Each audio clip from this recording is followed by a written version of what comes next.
آج کی ویڈیو تھوڑی مختلف ہے۔ آج ہم کوئی نیوز نہیں کور کریں گے، نارملی ہم منڈے ٹو سیٹرڈے جو مختلف نیوز ہوتی ہیں دنیا میں اور لوکلی کور کرتے ہیں۔ آج ہم ماضی میں دیکھیں گے۔ ماضی میں کیوں دیکھیں گے؟ کیونکہ آج اینیورسری ہے دو میجر ایونٹس کے جنہوں نے پاکستان کی فیوچر اور پالیسیز کو شیپ کیا۔ ایک ایونٹ تھا فال آف ڈھاکہ جو 16 دسمبر کو ہوا تھا، جو فائنل نیل ان دا کافن تھا سپریشن آف پاکستان کے دو حصوں میں، یعنی کہ ویسٹ پاکستان آج پاکستان بن گیا اور ایسٹ پاکستان بنگلہ دیش بن گیا۔ اور دوسری چیز جو ہم ایگزامن کریں گے وہ شاید ہماری ہسٹری کا پہلا یا دوسرے نمبر پہ سب سے افسوسناک واقعہ ہے، وہ تھا اے پی ایس، جب کئی 150 کے تقریباً بچے اور ٹیچرز شہید کر دیے گئے تھے ٹیررسٹ کے ہاتھوں۔ دونوں ایونٹس کے اندر ایک کامنالٹی ہے۔ وہ کامنالٹی کیا ہے کہ دونوں ایونٹس اس ٹائم پہ آئے جب تیسری قوت پاکستان میں جو ملٹری ڈکٹیٹرشپ ہوتی ہے یا ملٹری اسٹیبلشمنٹ ہوتی ہے وہ فل طاقت اور عروج پہ تھی۔ پوسٹ مشرف ہم نے ملٹری اسٹیبلشمنٹ کا ایک ہائبرڈ ماڈل دیکھا ہے پاکستان کے اندر، جس کی آج ہم سب سے بری مثال شہباز شریف کی کرنٹ گورنمنٹ میں دیکھ رہے ہیں۔ اور جس ٹائم فال آف ڈھاکہ ہوا تھا تو وہ تو ہوا ہی اسٹیبلشمنٹ کے زیر سایہ تھا۔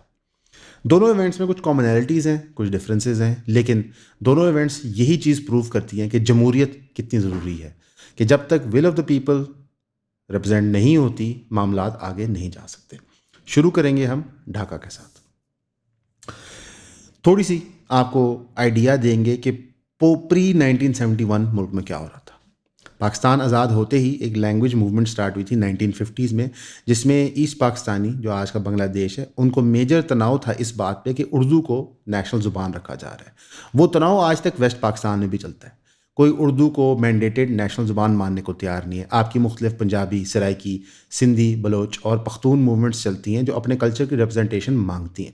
تو شاید یہ ڈیسیجن اردو والا نہ تو صرف تب کام نہیں آیا بلکہ آج بھی ڈیوائسو ٹول کے طور پہ ہی استعمال کر سکتے ہیں۔ لینگویج جب آپ نیشنل کو سینٹرل بناتے ہیں تو اس کے پیچھے پرپز ہوتا ہے کہ یونیفارمٹی، یونٹی کریٹ کر دی جائے، لیکن انڈیا کو دیکھتے ہوئے ہمیں یہ سمجھ آتا ہے کہ یہ ضروری نہیں ہوتا۔ نیشنل آئیڈینٹی ایک ملک کی بنانے کے لیے ضروری نہیں کہ لینگویج سیم ہو، ایک نیشنل امیج سیم ہونا چاہیے۔ انفارچونیٹلی وہ پاکستان کا بن نہیں سکا۔ اب یہ ٹینشن ایسٹ پاکستان میں زیادہ رائز کر رہی تھی کیونکہ وہاں پہ ایک مونولتھ ہے، یعنی کہ ایک ایتھنک کمیونٹی لارجلی ایگزسٹ کرتی ہے as opposed to west Pakistan.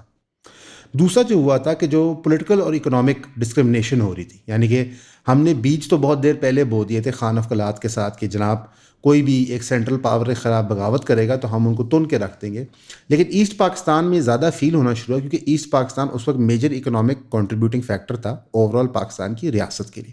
جب ریاستی ادارے ہر چیز کو کنٹرول کرتے تھے اور وہ موسٹلی ویسٹ پاکستان اور وہ بھی کچھ ویسٹ پاکستان کے علاقوں سے آتے تھے، یہ بات ایسٹ پاکستانیوں کو سمجھ نہیں آئی۔ تھوڑا سا آپ کو سمجھنا ہوگا کہ ایسٹ پاکستان پاکستان کی فاؤنڈیشن کی موومنٹ میں بہت کرٹیکل تھا، مسلم لیگ میں بہت کرٹیکل تھا، اور انفیکٹ ایک بڑی اسٹرانگ اور رچ ہسٹری ہے اسلامک اپرائزنگ کی وہاں سے۔ تو اگر آپ ایک ملک بنا رہے ہیں اسلام کے نام پہ تو وہاں پہ ایسٹ پاکستان کرنٹ بنگلہ دیش کی ریپرزنٹیشن بہت ضروری تھی، لیکن یہ چیز ہمارے حکمرانوں کو کون سمجھائے؟ وہ تو صرف اپنے پیٹ اپنی گدی کے پیچھے لگے رہتے۔ اس سے معاملات بہت بگڑتے گئے۔ ایونچولی جب کریشن آف ون یونٹ کیا گیا پرائم منسٹر محمد علی بوگرا کی طرف سے، جو ایکچولی اسکندر مرزا کے اندر ہی کام کر رہے تھے، تو ویسٹ پاکستان اور ایسٹ پاکستان جن کا پاپولیشن کا ڈفرنس تھا، سائز کا ڈفرنس تھا، اکنامک کنٹریبیوشن کا ڈفرنس تھا، ان کو برابر ٹھہرا دی گیا۔ یہ موو اس لیے کی گئی تھی تاکہ شیخ مجیب اور اس کی پارٹی جو رائز کر رہی تھی ان کی پاور کو ان چیک لا سکے۔ پھر ہم آتے ہیں 6.1996 موومنٹ کی طرف۔ شیخ مجیب الرحمان نے اب تک عوامی لیگ بنا چکی ہے اور انہوں نے 6 پوائنٹس کہے تاکہ اٹانومی کریٹ ہو سکے ایسٹ پاکستان کے لیے۔ ان 3 پوائنٹس میں ٹیکسیشن، فارن ایکسچینج، ٹریڈ اور اسٹیبلشنگ سیپریٹ ملیشیا کے اندر تھے، یعنی کہ وہ اپنے آپ کو اتنا انسیکیور فیل کرتے تھے کہ ایسٹ پاکستان چاہتا تھا کہ فارن پالیسی کے معاملے میں جہاں تک ٹریڈ کا تعلق ہے اور ایک سیپریٹ ملٹری بنایا جائے ایسٹ پاکستان کے لیے۔ کیوں؟ کیونکہ وہ فیل کرتے کہ جو ملٹری جنٹا ہے پاکستان کی اس وقت کی وہ موسٹلی ویسٹ پاکستان کنٹرولڈ ہے، انفیکٹ چند محدود لوگوں کے ہاتھ میں۔ تو اپنے لوگوں کو پروٹیکٹ کرنے کے لیے وہ چاہتے تھے ایک سیپریٹ ملیشیا بنائی جائے ایسٹ پاکستان کی طرف سے، لیکن اوبیسلی ہماری ریاست نے ان کی ایک نہ سنی۔ فاسٹ فارورڈ کرتے ہیں 1970 کے الیکشن کو، ڈی ڈے کی طرف آتے ہیں۔ 1970 الیکشن ہوتا ہے، عوامی لیگ شیخ مجیب الرحمان کے ساتھ ایک لینڈ سلائڈ وکٹری جیتتی ہے، 160 سیٹیں جیتی ہے 162 سیٹوں میں سے جو ایسٹ پاکستان کو ایلوکیٹڈ تھی۔ ظاہر ہے ان کے پاس بہت بڑی اکثریت تھی، ان کی گورنمنٹ بننی تھی، لیکن انفارچونیٹلی اس وقت یحییٰ خان اور ذوالفقار علی بھٹو ان کو پاور ٹرانسفر کرنے سے ریفیوز کرتے۔ اس پاور ٹرانسفر نہ کرنے سے ملک میں دنگا فساد شروع ہو جاتا ہے. عوامی لیگ کی میجورٹی رولنگ کے خلاف کیا کہتے ہیں جب آپ اس طرح جاتے ہیں تو ایونچولی وہاں پہ پھوٹ پڑنا شروع ہوتا ہے. یہاں پہ تھوڑا سا ماڈرن ڈے پہ آ جاتے ہیں 2024 میں. جب آپ ایک میجورٹی آف دا پاپولیشن کو ایلینیٹ کرتے ہیں تو ملک میں فسادات کا لیول بہت زیادہ ہو جاتا ہے. ہسٹوریکلی ہم نے بلوچ لوگوں کو ایلینیٹ کیا ہے, فاٹا کے لوگوں کو ایلینیٹ کیا اور سندھ کے لوگوں کو ایلینیٹ کیا ہے, لیکن وہ مائنورٹی تھے تو ہم پھر بھی ان پہ ظلم, بربریت, کلنگ, غائب کرنے کے بعد معاملہ کو تھوڑا بہت تو کنٹرول کر سکتے ہیں. لیکن آج پی ٹی آئی جو اتنی بڑی جماعت ہے, اس کو 1.5 کروڑ پلس ووٹ پڑے ہوئے ہیں 47 کے مطابق اور 45 کے مطابق جس سے زیادہ بھی پڑے ہوئے, ان کو جب آپ ایلینیٹ کرتے ہیں تو آپ ملک میں صرف انتشار پھیلاتے ہیں. تھوڑی معاملات کی ریپیٹیبلٹی سمجھیے. ظاہر ہے ہم نے وہی حرکت کی جو ہم ہمیشہ کرتے ہیں. کریک ڈاؤن کرنے کے نام پہ ہم نے آپریشن سرچ لائٹ شروع کیا مارچ 1971 میں. اس کے دوران ہم نے وہ ظلم, وہ بربریت نافذ کیا جس کی مثال ماڈرن ڈے اینڈ ایج میں کم ہی ملتی ہے, اور ہم آج تک نہ اس کو مانتے ہیں, نہ اس کو سمجھتے ہیں, نہ ان لوگوں کی گریونسز اور پلائٹ کو کبھی ایڈریس کرتے ہیں. وہاں پہ جو خوفناک امیجز کریٹ کیے گئے وہ آج آپ سب کو رپورٹ ہو چکے ہیں. وہاں پہ میس ریپس بھی ہوئے, قتل و عام بھی ہوا, ٹارگٹ کر کے ان کی انٹیلیجنسیا کو مارا گیا, ان کے انفراسٹرکچرز ڈیسٹیبلائز کیے گئے. کرتے کراتے اسمپشن یہ تھی کہ اس طرح کے آپریشن کر کے ہم علاقہ کنٹرول کر لیں گے, لیکن انفارچونیٹلی 16 دسمبر 1971 کو ہم نے سرنڈر کر دیا. یعنی کہ اگر ہم اس کو ریکیپ کریں, ایک پرابلم آئیڈینٹیفائی ہوتی ہے کہ ایک قوم ہے میجورٹی میں, وہ فیل کر رہی ہے کہ وہ لیفٹ آؤٹ ہے, وہ کچھ پوائنٹس رکھتی ہے, ڈیموکریٹک پروسیس کے تھرو جاتی ہے, آپ وہ ایکسیپٹ نہیں کرتے.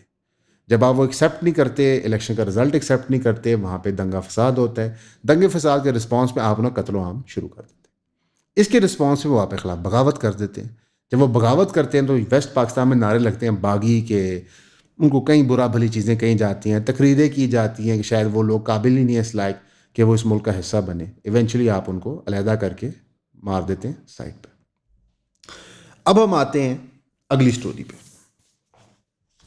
اے پی ایس. نیکٹا کو ایک رپورٹ ملتی ہے کہ جناب ملٹری رن ایجوکیشن انسٹیٹیوشنز پہ تھریٹ ہے. یہ اے پی ایس کے واقعے سے 1 مہینہ پہلے ہے. نیکٹا اس رپورٹ پہ ایکٹ نہیں کرتا. نیکٹا اس رپورٹ پہ اسکولز بند نہیں کرواتا, ان کے سیکیورٹی میجرز بیف اپ نہیں کرتا. فائنلی اے پی ایس کا واقعہ ہو جاتا ہے. بہت دکھ ہوتا ہے. وہ امیجری میں زندگی بھر نہیں بھولوں گا 2014 میں جب ہوا تھا.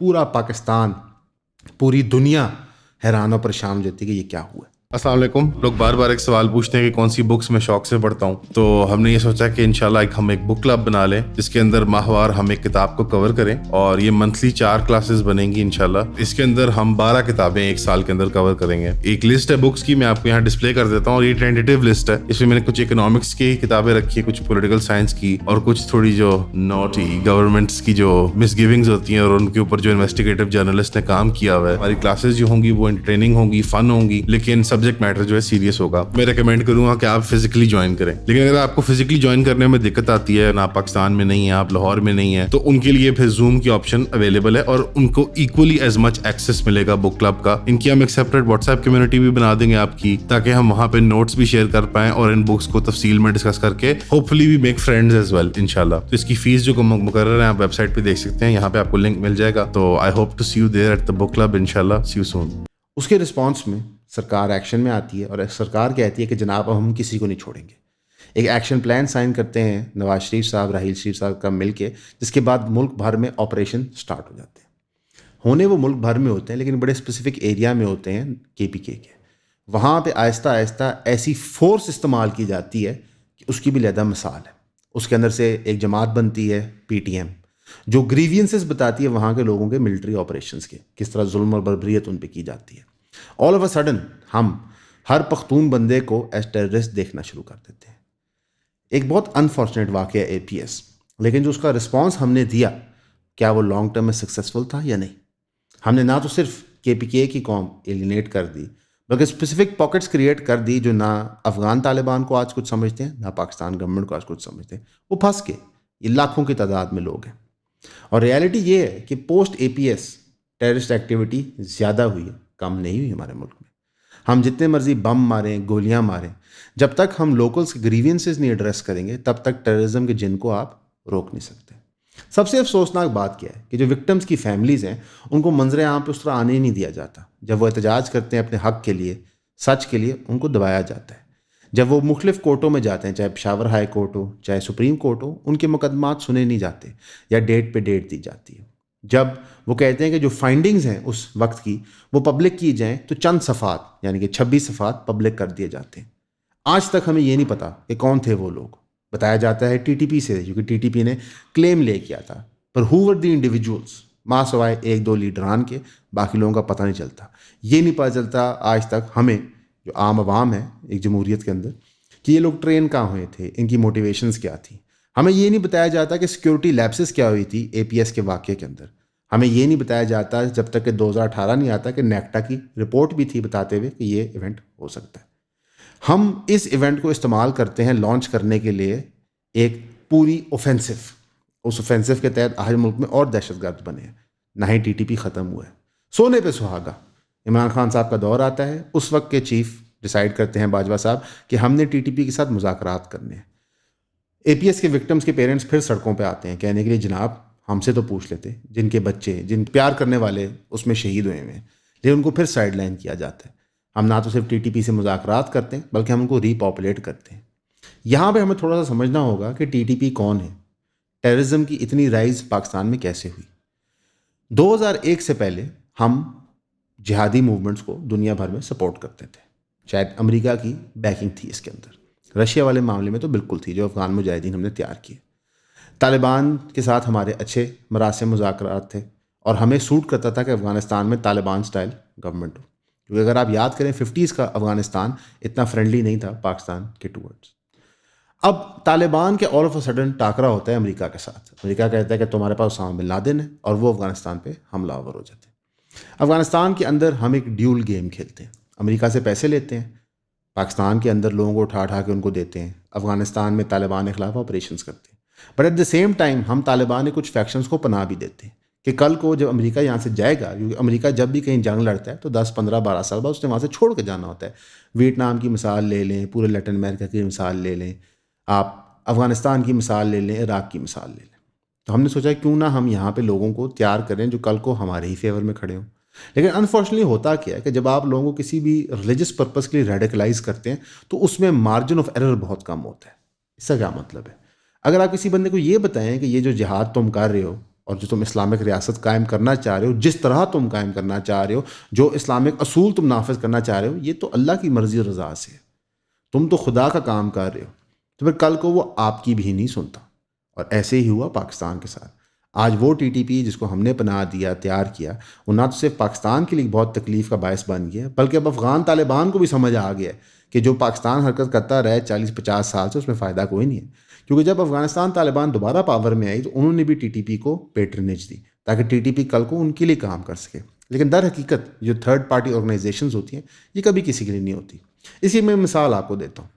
عابد باکسر بہت مشہور پولیس مین ہیں, انہوں نے کئی لوگوں کو انکاؤنٹر میں مارا ہے, اور کہا یہ جاتا ہے, ذرائع یہ بتاتے ہیں کہ ایونچولی شہباز شریف صاحب ان سے اتنا تنگ آ گئے کہ ان کو ملک چھوڑنا پڑا, کیونکہ عابد باکسر کو ڈر تھا کہ شہباز شریف صاحب ان کو قتل کروا دیں گے.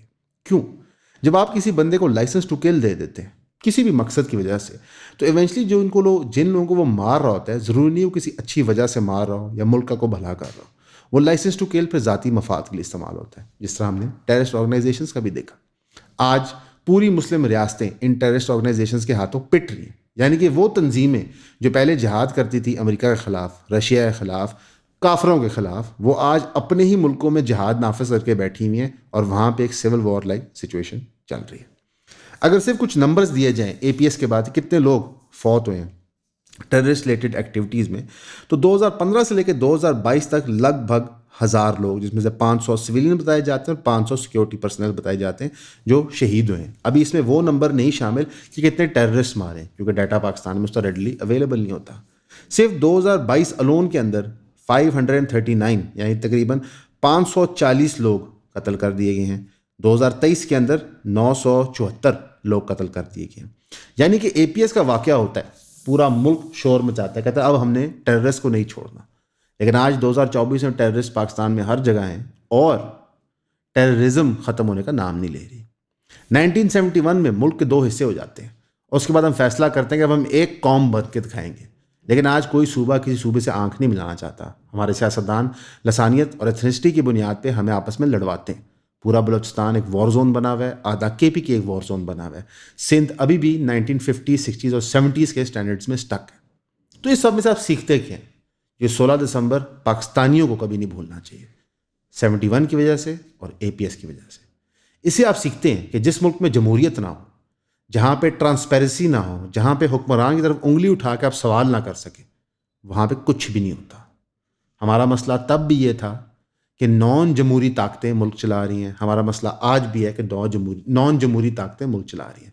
میں آج ہی شہباز شریف صاحب اور زرداری صاحب کے بیان پڑھ رہا تھا APS کے حوالے سے. انہوں نے کہتے قوم کبھی نہیں بھولے گی. میں تو کہتا ہوں بالکل نہ بھولے, اور صرف یاد کرے قصوروار کون تھا. ہمارے محافظ جنہوں نے ہمارا دفاع کرنا تھا, وہ آج بھی ہمارا دفاع نہیں کرے, اپنے مفاد کا دفاع کرتے ہیں. اور ہمارے سیاستدانوں کی سب سے بڑی غلطی کیا ہے کہ وہ ان کے سہولت کار بنتے ہیں. اس وقت ذوالفقار علی بھٹو کی تھی, آج شہباز شریف کی ہے. آپ کو چاہیے, اگر آپ چاہتے ہیں کہ اتہاس یعنی کہ آنے والا کل ہسٹری آپ کو اچھی طرح یاد کرے, تو آپ کھڑے ہو جائیں. آپ کہیں نہیں, جمہوری طاقتوں کو ضرورت ہے کہ وہ اکٹھے ہو کے اس فسطائیت کے خلاف جواب دیں, ورنہ 71 میں جو ہوا وہ دوبارہ ہوگا. اور سب سے زیادہ دکھ کے ساتھ کہنا جاتا ہے کہ جو APS میں ہوا تھا وہ بھی دوبارہ ہو سکتا ہے. آپ صرف ایک سیکنڈ کے لیے تصور کریں کہ آپ اس بچے کے والد ہیں جو قتل کر دیا گیا ہے APS میں, کہ آپ وہ بنگالی ہیں جس کی فیملی مار دی گئی ہے آپریشن سرچ لائٹ میں, آپ وہ پاکستانی ہیں جس کی فیملی آج PTI کے دھرنوں کی وجہ سے جیلوں میں ہے یا مار دی گئی ہے یا غائب ہے. آپ امیجن کریں اپنے آپ کو کہ آپ مہارنگ بلوچ کے والد ہیں. دنیا میں آپ حاضر نہیں ہیں, کسی کو نہیں پتا آپ کیسے قتل کیے گئے ہیں, صرف یہ پتا کہ سرکار نے آپ کو اٹھایا تھا. جب آپ یہ چیزیں امیجن کریں گے تو آپ کو پتہ چلے گا کہ بنگلہ دیش کے لوگ کیسے 71 میں فیل کرتے تھے. آپ کو پتہ چلے گا کہ آج APS کے وکٹمز کے والدین کیسے فیل کریں جب سسٹم ان کے بچوں کی شہادتوں کو میڈیا پوسٹرز کے لیے تو استعمال کر رہا ہے, لیکن ان کے لیے کر کچھ نہیں رہا. یہ ساری باتیں جب آپ ریئلائز کریں گے تو آپ بھی ہماری طرح سیم کنکلوژن میں پہنچیں گے کہ جب تک میری اور آپ کی ول ریپرزینٹ نہیں ہوگی, یہ واقعات, بری پالیسیاں ملک میں آتی رہیں گی. بھٹو خاندان آج بھی زندہ ہے, لیکن بنگلہ دیش کے لوگ اور پاکستان کے لوگ آج بھی آپس میں آنکھ سے آنکھ نہیں ملاتے. بھٹو خاندان آج بھی پاور میں, نون لیگ کا خاندان آج بھی پاور میں, آج بھی طاقت میں. APS کے وکٹمز کی زندگی کبھی دوبارہ ٹھیک نہیں ہوگی. یہ سیاستدان ہمیں بیوقوف بناتے ہیں. ایک چیز ہمارے بڑے ہمیں اکثر کہا کرتے تھے کہ بیٹا سیاستدان آتے جاتے رہتے ہیں, گورنمنٹیں چینج ہوتی ہیں, لیکن ادارہ تھرو آؤٹ چلتا ہے. یہ بھی جھوٹ ہے. ادارہ ایک بندے کا نام ہے, پاکستان فوج کی جب آپ بات کرتے ہیں, اور وہ ایک بندے کی جو من مرضی ہوتی ہے وہ چلتا ہے. اس لیے ہر 3 سے 10 سال بعد پالیسیاں چینج ہوتی ہیں. آصف منیر صاحب نے آگے کہا کہ TTP خوارج ہے, باجوہ صاحب نے کہا کہ یہ مسلمان ہیں, ان سے نیگوشیٹ کرو. چند سالوں میں ہم نے پالیسی شفٹ لیا. یہ ریالٹی ہے. اس ریالٹی میں میں اور آپ رہتے ہیں. یہ وہ پاکستان ہے جہاں پہ میں اور آپ اپنی جان, مال, ہر چیز داؤ پہ لگا کے بیٹھے ہوتے ہیں, صبح سے لے کے رات تک. اور ہمارے حکمران طاقتور حلقے اپنا جان اور مال محفوظ کر کے ملک سے باہر بیٹھے ہوتے ہیں. آپ صرف یہ دیکھیں کہ امریکہ کی من مرضی پہ چلنے والے پاکستانی لوگ اور فوجی کہاں بیٹھے ہوئے ہیں آج ریٹائرمنٹ کے بعد, ان کے اثاثے کہاں پہ, اور میں اور آپ جو کانسیکوینسز فیس کرتے ہیں امریکہ کی پالیسیز کے, اسٹیبلشمنٹ کی پالیسیز کے, وہ کہاں پہ. 71 میں میرا باپ بھی یہاں تھا, میرا دادا بھی یہاں تھا. آج 2024 میں میں یہاں ہوں, میرا دادا زمین میں دفنایا گیا. تو میں اور آپ غلط پالیسیز سے فیس کرتے ہیں. اب وہ وقت آ گیا کہ ہم کھڑے ہوئیں, اپنے حق مانگیں اور غلط کو غلط کی طرح پوائنٹ آؤٹ کریں. یہ سارا ایفرٹ جو ہم کرتے ہیں اس چینل کے اوپر, وہ صرف پیورلی ہوتا ہے آپ کو ایجوکیٹ کرنے کے لیے اور آگاہ کرنے کے لیے کہ ملک میں کیا ہو رہا ہے, اور ساتھ ساتھ یہ بھی بتانے کے لیے کہ آپ پارٹی لائنز کے بیونڈ بھی سوچ سکتے ہیں. آپ ایز پاکستانیز بھی سوچ سکتے ہیں, آپ ایز مسلمان بھی سوچ سکتے ہیں. اس سوچ اور جرنی میں آپ ہمیں سپورٹ کیجئے. ویڈیو کو لائک کریں, شیئر کریں, سبسکرائب کریں, اور ہمیں وہ صلاحیت دیں کہ ہم مزید کام کر سکیں. آپ کا سننے کا شکریہ.